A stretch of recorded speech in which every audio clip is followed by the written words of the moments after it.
Hey everybody, Raul here for Bass Musician Magazine, and today we have the extraordinary honor of chatting with the bassist for the funeral portrait, Robert Weston. What's Yay! up? What's up? So Robert, we've got a very exciting project you guys have been working on, Greetings From Suffocate City, and I know there's a lot of excitement and buzz around that, but as always, we like to go to the past. How did you get started in music and particularly on bass? Crazy story. When I was growing up, my dad always wanted me to get on guitar. He bought me a guitar. He wanted me to take lessons. But going through my youth and even my high school years, I was just so focused on playing hockey. Like, that was the goal. That was the dream. Is to be able to one day play in the NHL. I remember probably my junior year, I went to my first show and I saw Guar and Hmm. Shadows Falls. And I was just like blown away watching the stage show and everything. And I was like, I need to do that. That looks awesome. So what I did is I had a buddy who had just like a Fender P bass, like starting model, and he let me borrow it. So I just looked up tabs and I tried figuring it out. So yeah, that's how I got like my first bass and everything. I quickly joined a local band in Rochester, New York, because I didn't know anything about theory or music or anything. My theory is kind of whatever. Yeah. But they're the ones that taught me how to play the bass for Okay. that style of music. The band is actually had Danny from Ashes to New, Hmm. their vocalist. It was me and him, and I did that band for about 7 years, I guess, until Danny ended up getting picked up from Ashes to New. And at the time, me and my drummer Homer didn't have a band. So then I jumped. We did some minor touring with Vanity Strikes, is what it was called, Hmm. and the Funeral Portrait. We did 2 tours together. So Lee called me up and he goes, "Hey, you need a band? I need members." So me and Homer made the jump into the Funeral Portrait, and that's kind of how I got started. I always, throughout my earlier days, I was like the figure it out guy. So I always tried to book the tours for the band. Yeah. I was the financial guy too, and like I found like I was decent. I was good enough to play bass, but I really thrived with the logistical things and the business side of things. So I also got into, I filled in for bands on tours, like I did Mindless Self-Indulgence, their farewell tour in 2014 Hmm. with another band I played bass for. And then I also did a lot of tour managing. So I worked for Glass Cloud for a few tours. Then I Set My Friends on Fire for a few tours. I got in with From Ashes to New, and I did them from like 2017 to 2019. And then I just recently, about a year and a half ago, I did merch on a tour for them too. So I just always wanted to be in the industry. Hmm. And that's kind of how I got my foot in the door with things. I wanted it so bad, and I want any way to figure it out. And that kind of gave me the knowledge to Yeah. get to where I am today and, start doing well with it, you know? Nice. Nice. Well, I guess it's safe to say that for most part, you're self-taught with a little help from your friends as you were going along, right? 100%, 100%. Well, and the other skills are super valuable. And I think, especially when you think of how music has evolved, because kind of back in the old days, a band might get a manager, might get somebody to do all of this stuff. Yeah. But with the, I'm going to say the kind of the big labels, they're still out there, but so many people are doing independent work. So many people are Hmm. running their own show. They're not linked necessarily to a major brand or a label. You do have to kind of be a jack of all trades. And I have to say, it's been on more than one occasion. We've had bands couch surfing at our place because they were passing through, and it was kind of the same kind of thing. We're like, okay, we needed a place to sleep and do our laundry and maybe eat some Oh, yeah. pizza, so Yep. it is all a process. And then once you have those skills, there are some bassists. If I recall correctly, I think David Ellefson has the business side where I know he's involved with coffee. He's got his coffee company, but he also was doing kind of band promotion and band management and stuff, because you learn it as you go. You get it figured out Exactly. and you go, well, if I can do it for us, I can do it for someone else, so that Yeah, all yeah. works out. Like, I would love to eventually, like, when we're big enough and I have a little bit more of a name in the music world, to be able to like pick up bands. Like, I would love to do a record label someday. Yeah. I feel like I'd be a good A&R, Yeah, I really thrive on that end of things. Like, I'm okay at bass, but like performing and logistics, like that's my specialty. So We definitely should talk with this new deluxe edition, mhm. Greetings from Suffocate City. This is more than just an album. This is kind of more of almost an immersive experience, Yep. if I could call it that. I've had a chance to look. Your website, thefuneralportrait.com, that homepage is like a small village, and you go into the library or the Town Bucky's hall, related maybe. gas station, Yeah. or the, and there's a massive amount of videos linked to it and all that. Hmm. Tell us about this project. This is huge. So, like, for us, we just want to stand out. We want to be different, and I feel like a lot of bands nowadays don't have like a clear image. Like they put out good songs or good music, but like what's going to keep the people coming back besides that? So we're really focused on imagery. We're really focused on our videos, telling a story in the Mhm. videos, and we're just, I can't take credit for it because I'm not that creative. But like Lee, my singer, Caleb, my guitarist, they're like, this is their brainchild for this record. Gotcha. So they've really put together everything. Like every music video kind of connects. There's only one or two that doesn't really, but we wanted to do something that people can hold on to it. Like you see bands like My Chemical Romance, where every album's a different story. It's just that's what keeps the people invested in it, because every time you put something out, they want to see the next thing. We Mhm. want to have the lore. We do this thing called Beyond the Abyss, which is like a little Instagram series with a guy named Irving Westtown who's looking for his son, and we try to implement that into the entire story of Suffocate City. Like we even had Irving Westtown come out for a hometown show in Atlanta and Wow. do like a little skit before we played. And like so we just really want to be over top. We want to be that theatrical band because people love that stuff, man. They Oh. love seeing the website where it connects all the dots, Hmm. and not enough bands are doing that nowadays. Gotcha. You Well, it was like want a to be little bit of a different. double take because I almost thought I was going into a video game when I hit the main Yeah. page. I'm like, wait, what am I getting into? Am I on Yeah. the right spot?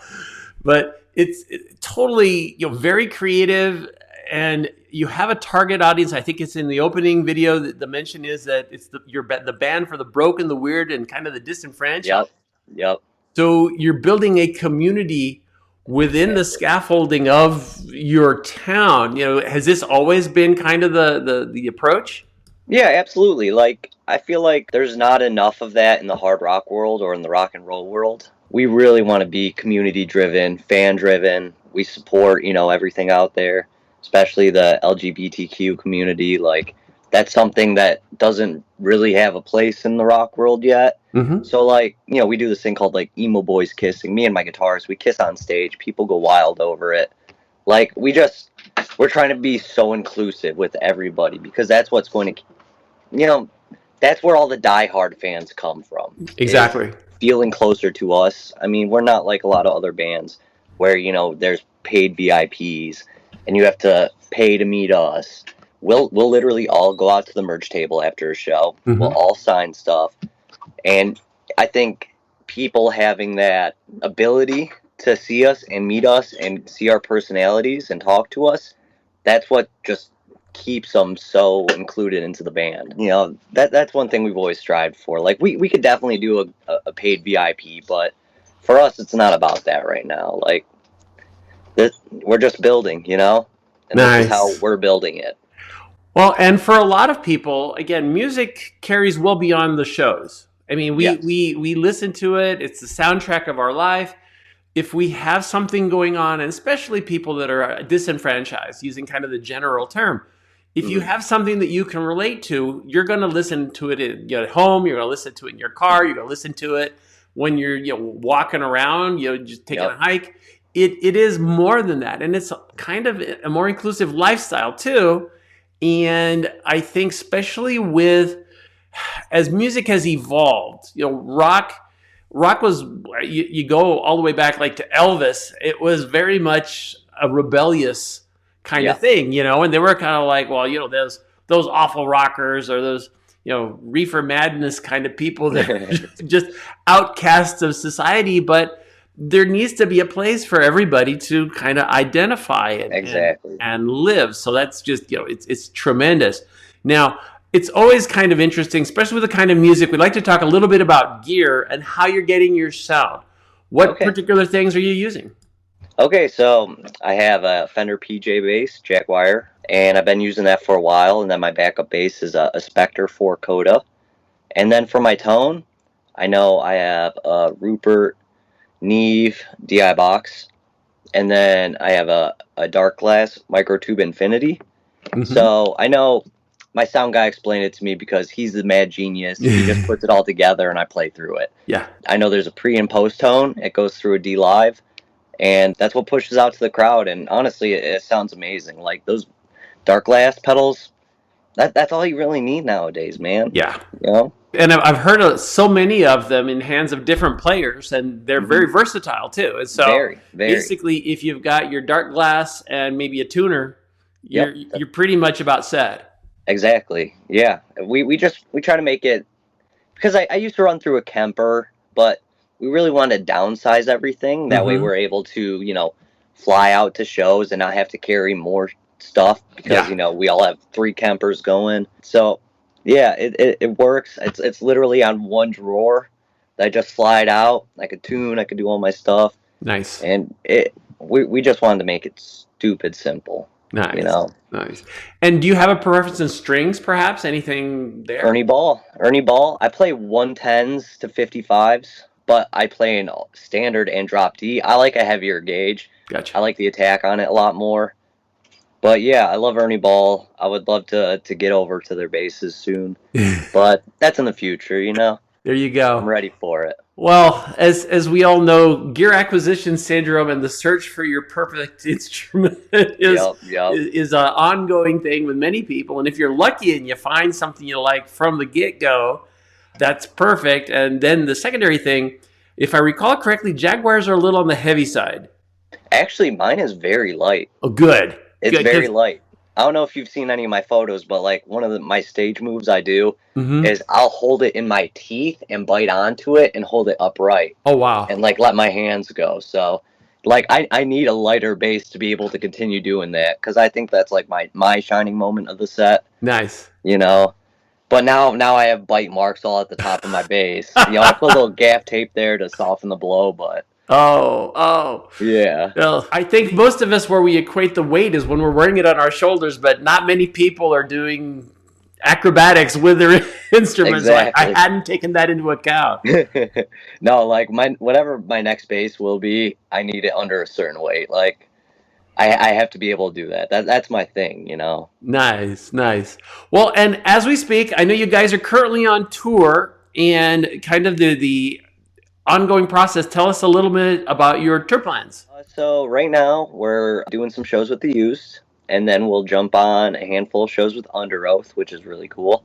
Both bands are bands we grew up loving, so it feels pretty unreal to be out here playing with them.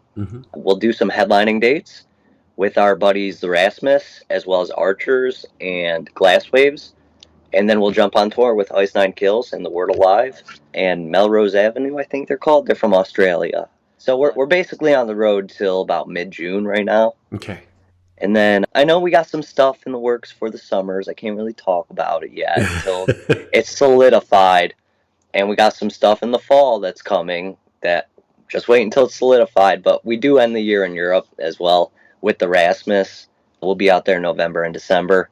But we got a bunch of festivals, Rocklahoma, Sonic Temple, Rockville, Rockfest. We're doing U-Fest with the Day to Remember in Arizona. We're doing Hogfest with Manson and Five Finger Death Punch, which we got to tour with them last year, and that was incredible. The bands and the crews were just extremely great to us. Nice. So, we're doing Louder Than Life. We're on main stage of this year. So that's cool. So we're staying pretty busy. Nice. Well, and if people want to know where you're going to be, and I know, as you mentioned, there's a lot of things that you can't talk about just yet.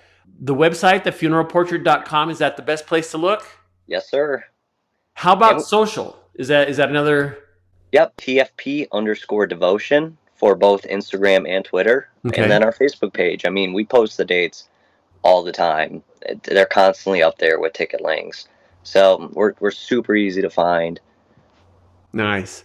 Well, and I don't want to forget to mention as well, and as you mentioned so many other bands, some of the tunes you've got in this project, you've got guest performers as well. Tell us Yep. a little bit about that aspect. Well, we got Bert from The Used on the song "You're So Ugly When You Cry," which for us that was like the most unreal one because like we just love The Used. We all grew up listening to him, Mm-hmm. and he was kind of the first guy to do a feature for us. And then obviously we got Danny Warsnop from Asking. Mm-hmm. He did Dark Thoughts with us. Lilith Czar, she did Hers for Two with us. And then Ivan Moody, Mm-hmm. Five Finger Death Punch on Holy Water. That song's doing really good at radio right now, Nice. which I'm very stoked on. And the King Spencer Charnas from Ice Nine Kills, he did Suffocate City with us, and that ended up going #1 at Billboard Rock Radio this past year. So it was cool getting our first song that went to terrestrial radio ended up going #1. Nice. So it's absolutely crazy to us. We're still such a small band in our opinions. The fact that happened is unreal. Like, we have a great label, great team, and they really did a lot of good work for us. Very cool. Well, and the fact that there's this collaboration, I think it's something that comes up with festivals and things because you meet people, you network, you go, hey, Yep. this would be cool to do, and you just never know what contact you make today that might lead to some really great thing tomorrow. So again, it's a much bigger collaboration, and I know I've said it probably numerous times. I wish the rest of the world could learn from musicians how to get along. I know, right? I know. No, we love networking. Like, we love talking to people. We're just like, we like hanging out, like making friends. We're all none of us are really socially awkward, and when we get in those situations, we just love hanging and talking. And Yeah. you know, we've gotten to meet a lot of cool people that Mhm. hopefully will potentially be on songs in the future, or we could do tours with in the future. But it's just really cool again to meet some of your idols out here and doing this, and then they know your band and they're stoked on your band. It's super cool feeling. We're not used to it, you know. It's just like, because our blow up really happened in the last, let's say, 8-9 months. So, you know, that getting that Five Finger Manson tour started it off for us. Yeah. And ever since then, it feels like we're just at a good trajectory. So, well, and I think for so many people, they also have to have in mind that this didn't happen overnight. You guys have been working at it. I mean, the band has been going since 2014, so you've got more than a decade collaborative there. And you know, you work at it, you work at it, you work at it. I think the notion that I'm gonna, you know, as romanticized, well, I'm just gonna get a guitar and I'm gonna go out and be a star immediately is is a fantasy of the greatest kind. All of us, even before this band, everybody's been grinding for 13, 14 years. And I'm thankful that I'm in a band with a bunch of guys who see the vision. Mm-hmm. We know where it's going to go. But for so many years, we all ate shit, whether it was in this band, whether it was in other bands. And everybody wants this. There's not one person that's like, no, man, you know? Yeah. This is what we all want to do for a living. And we're going to do whatever it takes to get there. Nice. Well, and it's hard to find, so. And getting along together, you know, finding people that you're because you spend maybe an hour on stage, hour and a half or two, but you spend 22 of them with the rest of your bandmates. So exactly. Yep. We got 8-9 people in this RV. Oh, so, wow. Like, we spend a lot of time very close together, but we all really enjoy each other. It's a good vibe. And, you know, I see other bands out there where, like, it's more of a business thing, but we're all genuinely friends. And you see it when we play on stage, like the interactions we have between all of us, you see that we're all friends, you know? Yeah. Nice. Well, Robert, we appreciate you taking time from your busy schedule from on the road out of your RV We're very excited about Greetings from Suffocate City. Folks, make sure you check that out. Check out the website, thefuneralportrait.com, and all the socials. You've seen him here on Bass Musician Magazine, Robert Weston. Hey, man, I appreciate it. Thank you so much, dude. This was fun. Thank you.